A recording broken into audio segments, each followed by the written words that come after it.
Have reviewed the proposals regarding transportation services and flexible working hours.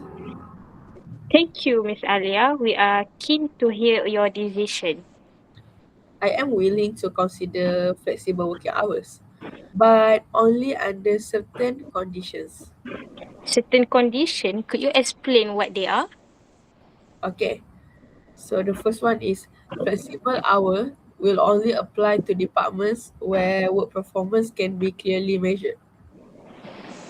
So not all departments will be included? Yes, that is correct. It will start as a pilot program.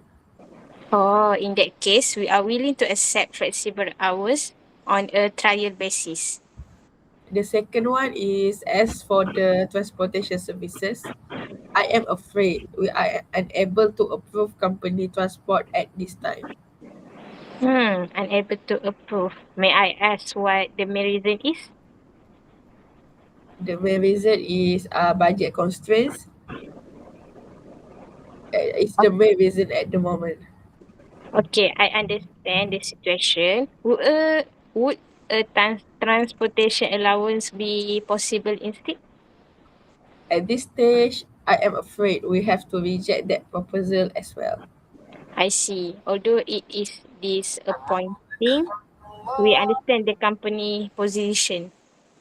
We can revisit the transportation issue again next year if the financial situation improves. All right, that will be acceptable. For now, we agree to proceed with flexible working hours trial. Good, let us review the outcome after 2 months. All right, thank you for your consideration and